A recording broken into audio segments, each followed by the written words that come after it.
और चलिए राजधानी पटना का रुख करते हैं, जहां लोक संवाद जारी है और नीतीश कुमार इसमें शिरकत कर रहे हैं। मैं अपने सीतामढ़ी जिले में देखता हूं, ग्रामीण या शहरी इलाकों में, कि आबादी बसने के बाद सरकार सबसे पहले मिट्टी की कच्ची सड़क बनवाती है, फिर उसके ऊपर ईंटों का खिरंजा बनवाती है, फिर पक्की सड़क का निर्माण कराती है।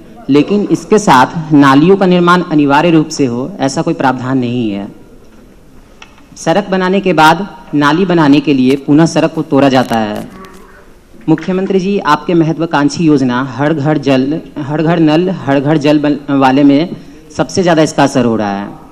मेरे सीतामढ़ी नगर परिषद के इलाके में धरल्ले से सड़कों को तोड़ा जा रहा है पाइपलाइन बिछाने के लिए। इसका ठेका प्राइवेट एजेंसी या ठेकेदार को ही दिया जाता है, तो वो लोग सरकारी सड़कों की कीमत को कैसे समझेंगे? उनके ऊपर कोई कार्रवाई का प्रावधान नहीं है। इसके अलावा बिजली विभाग जो पोल गाड़ने के लिए सड़क को तोड़ती है या अंडरग्राउंड तार बिछाने के लिए, टेलीफोन लाइन वाले भी तोड़ते हैं।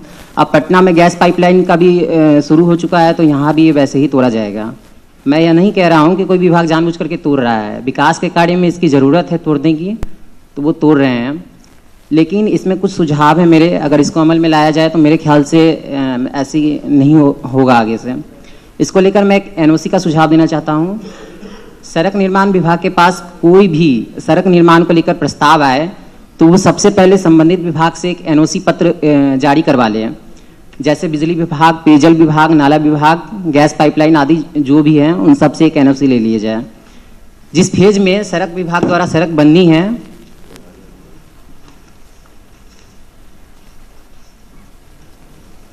उस फेज को लेकर के इन संबंधित विभागों से एक NOC ले लिया जाए, ताकि उस सड़क बनने से पूर्व उस फेज का जो भी काम हो वो अन्य विभाग पूरा कर लें। सरकार को यह भी देखना हो कि सड़क निर्माण से पूर्व अन्य सुविधा इलाके में पहले से उपलब्ध करवा दिया जाए। ये इसलिए भी जरूरी है क्योंकि सरकार तो हर चीज़ प्रत्येक नागरिक तक उपलब्ध कराने के लिए पहले से प्रतिबद्ध है, लेकिन सरकार की योजनाओं में नाले को एक महत्वपूर्ण स्थान नहीं दिया जा रहा है।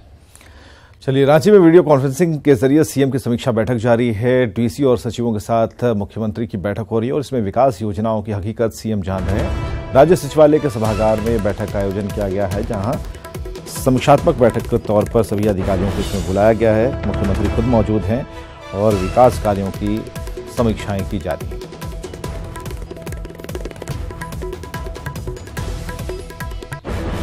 और रिम्स में इलाजरत आरजेडी सुप्रीमो लालू प्रसाद के स्वास्थ्य में सुधार हुआ है और उनके कल्चर रिपोर्ट में इन्फेक्शन नहीं मिला है।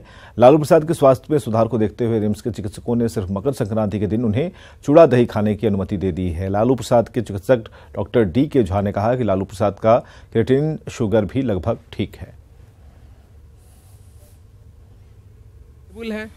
एक दिन चूड़ा दही खा लेंगे तो जुलूम नहीं हो जाएगा, उसके लिए हम लोग रोक नहीं लगाएंगे। वो कल्चर रिपोर्ट हम लोग कल किए तो उसमें नहीं आया, नहीं आ गया रिपोर्ट, उसमें नहीं आया इन्फेक्शन, तो हम लोग एंटीबायोटिक नहीं स्टार्ट किए अभी।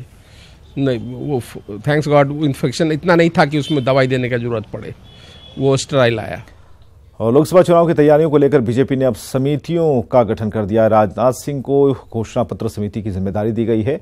अरुण जेटली को प्रचार प्रसार समिति का जिम्मा मिला है। बिहार के नेताओं को इस कमेटी में अहम जिम्मेदारी दी गई है। घोषणा पत्र समिति में बिहार के 3 नेताओं को जगह मिली है, जिसमें रविशंकर प्रसाद, सुशील कुमार मोदी और डॉक्टर संजय पासवान का नाम शामिल है। वहीं प्रचार समिति में बिहार के नेता ऋतुराज सिन्हा का नाम शामिल है। मीडिया समिति में बिहार के नेता रविशंकर प्रसाद, संजय मयूख, शहनवाज हुसैन और राजीव प्रताप रूडी शामिल हैं। वहीं विशेष बाइक और रैली समिति भी बनाई गई है, जिनमें संजीव चौरसिया का नाम शामिल है।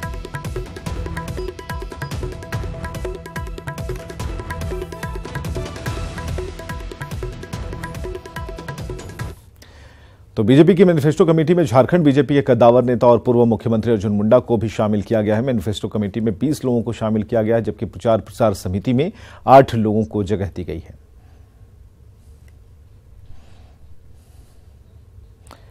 तो अर्जुन मुंडा को मैनिफेस्टो कमेटी में जगह मिलने पर प्रदेश बीजेपी ने इसका स्वागत किया है। इधर लोकसभा चुनाव की तैयारियों को लेकर झारखंड चुनाव प्रभारी मंगल पांडे दोपहर बाद रांची पहुंच रहे हैं, जो 3 दिन तक पार्टी नेताओं और कार्यकर्ताओं के साथ बैठक कर चुनावी तैयारियों की समीक्षा करेंगे।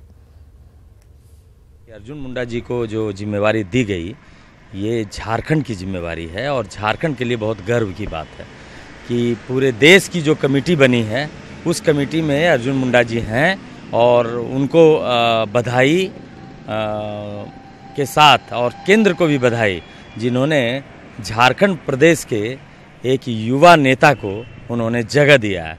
और 2019 की जो तैयारी है, क्योंकि तैयारी तो हम लोग 365 दिन करते हैं, भारतीय जनता पार्टी के एक एक कार्यकर्ता, एक एक नेता लगातार लगे हुए हैं।